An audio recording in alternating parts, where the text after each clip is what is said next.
For my brother and sister, what if the problem in your marriage isn't distance, but disconnection from Allah?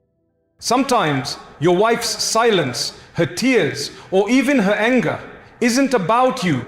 It's a sign that something deeper needs healing. Before you react, pause. Ask yourself, when was the last time I truly listened? When was the last time we prayed together? Because love doesn't die overnight. It fades when hearts stop turning to Allah. And when that happens, your marriage begins to feel empty, even if you live under the same roof. In this video, inspired by the wisdom of Mufti Menk, we'll explore the signs that your wife's distance is not rejection, but a reminder from Allah to step back, reflect, and reconnect. Stay till the end, because one small change in how you respond could bring back the peace, mercy, and love your marriage was meant to have. When a wife becomes emotionally distant, quiet, or withdrawn, it's not always because she's angry. Often, it's because her heart feels unheard or overlooked. In Islam, a husband and wife are meant to be garments for one another, protecting, comforting, and covering each other's emotional needs. Surah Al-Baqarah 2:18-7. When that emotional connection begins to fade, it's a sign that love and communication need to be rekindled, not ignored. Many men mistake silence for peace, but sometimes silence is a cry for attention. A wife's way of saying, I'm still here, but I feel unseen. Instead of responding with frustration or distance, reflect with empathy. Ask yourself, have I been truly listening? Have I shown her that she matters?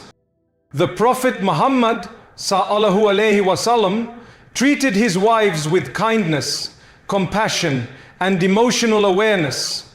He would listen, smile, and make each of them feel valued. This is the sunnah of love and mercy.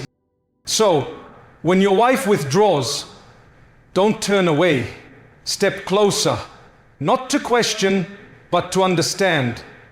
Sometimes what she needs isn't an answer, but your presence, warmth, and patience. Emotional distance isn't the end. It's an opportunity to rebuild your bond through love, mercy, and sincere care for one another. In every relationship, especially marriage, there will be moments of disagreement, frustration, and misunderstanding. But the difference between peace and chaos lies in one simple habit: pausing to reflect before reacting. When emotions run high, words can become weapons, and once spoken, they can leave wounds that last for years. That's why Islam teaches emotional control and patience as marks of true strength. Prophet Muhammad Sallallahu Alayhi Wasallam said, "The strong man is not the one who can overpower others, but the one who controls himself when he is angry." Khalid and Muslim. Anger is natural, but reacting impulsively can destroy trust and love. When you feel hurt or disrespected, take a step back. Seek refuge in Allah, breathe, and ask yourself, will my response bring peace or pain? Reflecting before reacting allows wisdom to replace ego. It helps you see your spouse not as an opponent, but as a partner who also feels, struggles, and desires peace. A calm heart invites mercy, while a harsh response fuels distance. So, before you speak in anger or walk away in pride, pause. Silence in a moment of rage is not weakness, it's ibadah, worship.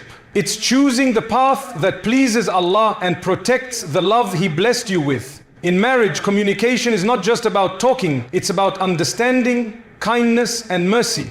Many couples fall apart not because they stop loving each other, but because they stop communicating with compassion. Islam teaches us that how we speak is just as important as what we say. The Quran commands, and speak to people good words.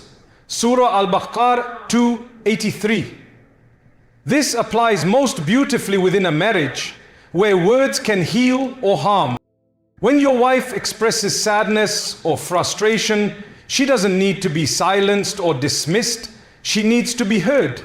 Listening to her without judgment is an act of love, and a reflection of Prophet Muhammad Sallallahu Alayhi Wasallam, who always listened with patience and gentleness. He never raised his voice or mocked feelings. Instead, he offered reassurance and comfort. True communication is a form of rahmah, mercy. It's not about winning an argument, but nurturing understanding. When you communicate with a soft heart, even the hardest conversations become bridges instead of walls. So the next time tension arises, don't aim to prove a point, aim to preserve peace. Speak calmly, listen sincerely, and remember that every kind word is an act of worship that strengthens the bond Allah has placed between your hearts. Love in marriage is not something that simply appears and lasts forever. It is something that must be nurtured, protected, and renewed through consistent effort. In Islam, marriage is described as a bond built on mawaddah, love, and rahmah, mercy, as Allah says. And He placed between you affection and mercy. Surah Ar-Rum 30:21. These two qualities don't flourish by chance. They grow through intention and care. Many people think love fades with time, but in reality it fades when effort stops. A kind word, a smile, a helping hand, or a simple jazakallah khair can reignite warmth in the heart. Prophet Muhammad Sallallahu Alayhi Wasallam showed affection openly. He helped with chores, spoke gently, and made his wives feel valued. His example teaches us that love is not maintained through grand gestures, but through small acts done consistently with sincerity.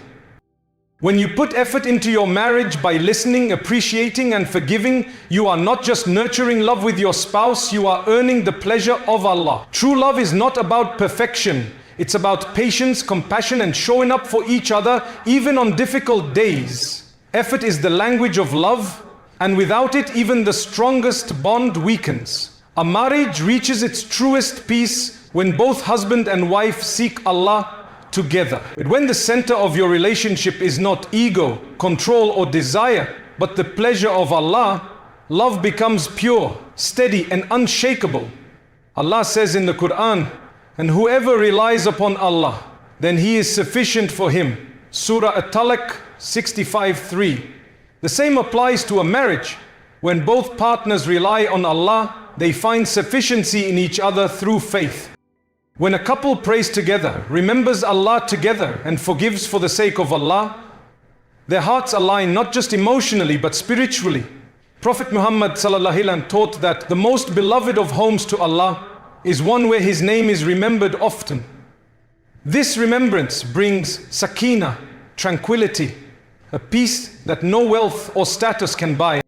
A marriage built only on worldly desires is fragile. It bends with hardship. But a marriage rooted in faith stands firm through trials, because both hearts turn to the same source of strength, Allah. So if you want your marriage to flourish, pray for each other, not just for yourselves. Walk side by side toward Jannah, supporting and reminding one another that true love is loving someone for the sake of Allah.